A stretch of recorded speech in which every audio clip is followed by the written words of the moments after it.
Magandang umaga po. Buenos dias.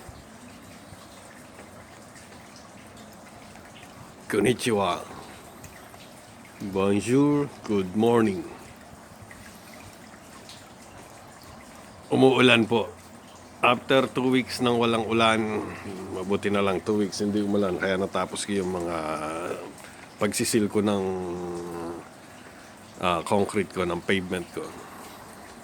Eksakto, 2 days after ko matapos, umulan.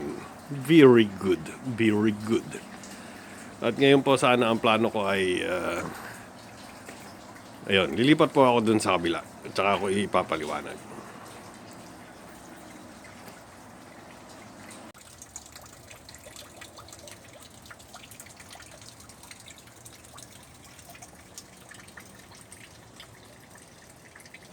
Yan po sana ang plano ko. At empty na po yung green waste bin. Paglalagay ko po sana to. Kaso umulan naman. Wrong timing. So, pero siguro pag ganito kalakas, pwede na rin makapag raincoat na lang. At masarap gumawa sa labas pag yan, medyo lumalakas na naman ang ulan. Hindi ko alam kung nakikita nyo sa camera. Kaya pag-iisipan ko pong mabuti.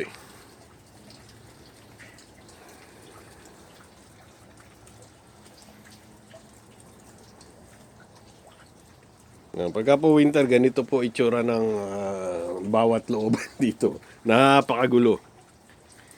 Pagdating ng spring cleaning, ayan, mag-aayos ulit. At mag-check muna ako ng mga... Yun pala ang isa ko pang planong gawin. Gagawa nga pala ako ng catwalk sa bubong para pag-akyat ko ay... kasi may alulod na dun sa likuran yung inaakyatan ko, hindi na pwedeng dun dumaan. Kaya dito ako dadaan. Dito ako gagawa sa ibabaw niyan. Para dito ang hagdan, yung metal ladder ko, yung aluminum. Tapos permanente na yun dyan. Dati i-reinforce ko na lang yan, marami namang kahoy. Yun ang magawa habang umuulan. Para walang sayang na araw.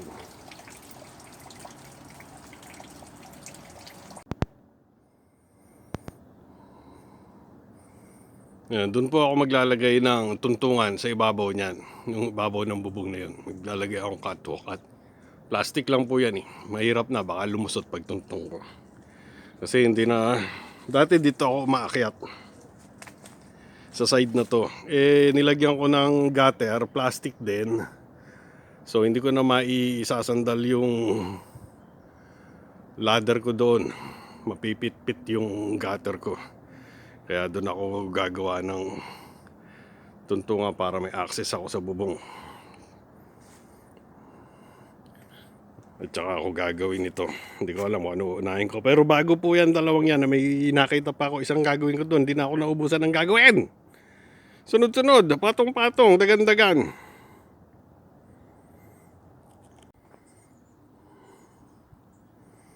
Ngayon po, makikita nyo, hindi na lubel yung gutter ko dito sa side ng bahay namin. Lumundo po, kaya tumutulo. Lalo na pag malakas. Kaya nga, malakas ang ulan. Humina na po, tumigil ang ulan. Kaya nakalabas ako. Napuno na nga yung balding itinapat ko eh. Ayan. Tapos ayun o. Maagos na siya. Silipin natin. Ayan. Ibabago ko lang naman po yung mga bracket na yan eh. I-adjust ko. Para umangat itong part na yan. Kasi bumaba siya eh. Kasi dugtungan yan eh. Tsaka ako uli papahira ng... lumabas yung isang ano ko doon. Yung pa pala, Bakit kaya siya lumabas? Tinulak ng hangin. Hindi naman malakas ang hangin ah. Ano nangyari? Okay, meron pa po ako isang nakita. Ayun, lumabas yung... Ano doon, yung... Ano ba tawag dyan? Pangtaboy po yan na para wag... kumapit ang tubig sa sinepa. Okay.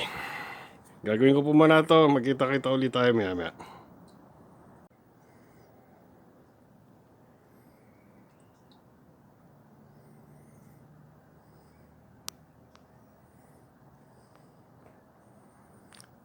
Naayos ko na po. At habang naayos ko ay kumulimlim na naman. Mukhang babagsak na naman ang ulan. Kaya ako'y nagmamadali. Kaya magliligpit na po ako dito at pupunta na po ako dun sa aking shop.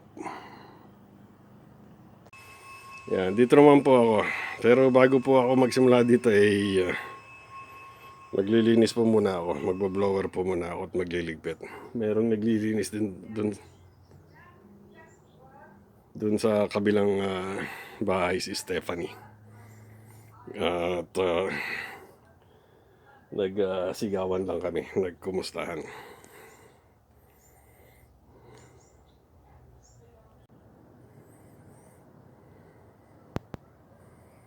Napuno ko na po yung green waste bin. Ayan. So, next batch naman yung mga yan. Na-clear ko na rin yung mga ibang unti-unti. At hindi pwedeng biglayin. Kung ano lang yung kasya dyan, yun lang ang kukunin nila.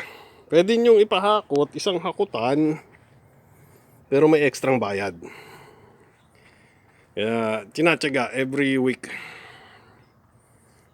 Napuno, hakot, puno uli. At ito naman po ay tatabasan ko lang at nang ma-save tong trunk na to para maging pantukod o gapangan ng halaman.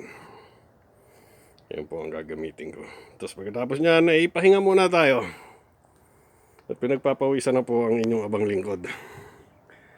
At baka pumatak na naman ang ulan at maya ay susundo na ulit tayo sa Junakis. At mamaya, ay hindi ko pa pala natidepros yung iluluto ko para mamaya. Ay, siyan, baka mapagalitan ako ng asawa ko. Okay, ang papaalam po muna ako. At may ide-defrost pa pala ako. Baka hindi umabot ng dinner. Oh, di ba? May pantungkod na ng halaman. Nakinis ko na. Na-defrost ko na rin na de-defrost ko. At magliligpit na ako at bukas naman at mukhang papatak na ang ulan. Napakadilim na doon sa north. Ano pa yan? Northwest. Kaya hindi ko alam check ko pa pala muna yung patio ko doon kung ano ang sitwasyon.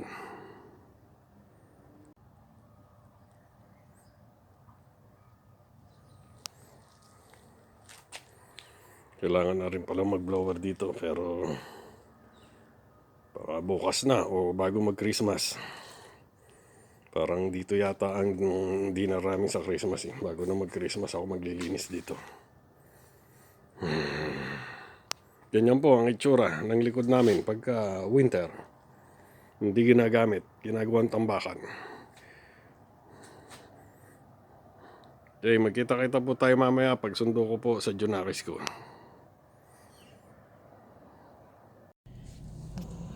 Bakit sabi mo iiyak ka? Dapat umiyak ka na. No!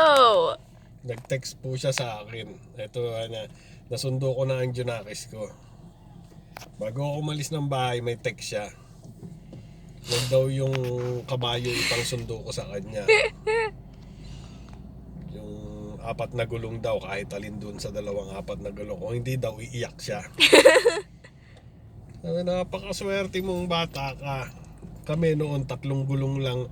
It's either 3 gulong, tricycle, ang susundo sa amin, ang sasakyan namin, or maglalakad kami. Aw. How many wheels is that? Ikaw, nananakot ka pa, naiiyak ka. Pag hindi 4 na gulong ang ipinangsundo sa'yo. No, because my ears hurt. Kami nga kahit paa namin masakit, naglalakad kami. My ears and my throat hurt. Ikaw, ears at throat lang ang masakit. I also have a stuffy nose. Hindi naman paa. I have a stuffy nose. Napakaswerte ng mga bata dito. Look at the sky. So, how is school? It was good, but my ears still hurt. Kasi hindi ka naglilisen sa amin ng mami mo. I do. Sinabi ng winter ngayon, malamig, mag-socks. I Hindi do. ka nagsasocks. I wear my socks. Mag-hoodie kahit nasa loob ng bahay. Dahil 15 degrees lang sa loob ng bahay. 15 degrees and we have the heater on? Yes. Is that how it's like in Canada? Sa 15 degrees nakaset ang heater natin. Kasi kung hindi 15 degrees, kung wala tayong heater, 4 degrees lang sa loob ng bahay. Malapit na mag-freeze yun. Ayun, no, pakita mo yung mga libre. Oh. Ayun po, may mga libre doon. No. May nagpapamigay ng recliner. Ooh, a cat tree. Laruan ng pusa, tsaka isang mali. Ang haba, marami yan dati, marami nang nakuha. Ganyan lang pinag-aabangan namin yan. Lalapit natin. Mga pinag-aabangan namin noon, yung mga giveaway na ganyan na free. Kasi marami nagpapamigay dito. Mga Amerikano, pag ayaw na nila, kahit ayos pa, ayaw na nila, bibili na ng bago. Tulad nga nung neighbor namin, wala pa nga 1 year yung TV nila, ay nayawan na nila, gusto mas malaki. Ayun, pinamigay yung TV nila. Sa akin ipinigay. Ganun po, ang ganda ng puno na yun, no? At mamaya po, pag uwi ay magpiprito po ako ng tilapia. Ulam namin mamaya. You remember when I dropped the phone? Ano kaya ang magandang kapartner ng tilapia? Rice. Rice? Mm-hmm. Hindi na ako masyadong nagkakain ng rice. Pwede kayang soup. Ooh, there's still Sa the... bagay, parang masarap nga yung rice. Pilipino ka nga. Alam mo ka partner ng tilapia. At dito ko na po wawakasan itong aking isang topic na to po. Ito po ay, alam niyo na, yung normal na takbo ng buhay ko dito sa Barangay Orange Bell, USA. Your breadsticks. Huwag mo nang sabihin. Talaga naman tong... Bakit ikaw parang yung sa'yo hindi? No, I just had watermelon gum. Aba? Bino-broadcast mo pa sa mga viewing natin. Because you're sitting all the way over there and I'm just sitting over here. Mind you, we're like three. Tagalugin mo para maintindihan nila. Ang baho yung breath ni Daddy. Talagang tinagalog nga. Mas sobrang baho. Malapit na po kami sa bahay. Maraming salamat po sa pagsama ninyo sa akin ngayon at kung baka kung ano-ano pa sabihin nito, kung Oh my ano-ano gosh. pa malaman nyo, eh tatapusin ko na po. There's also buggers coming. Mabuhay po tayong lahat!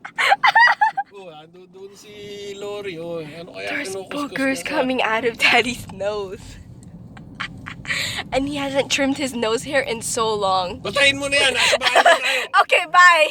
Mabuhay!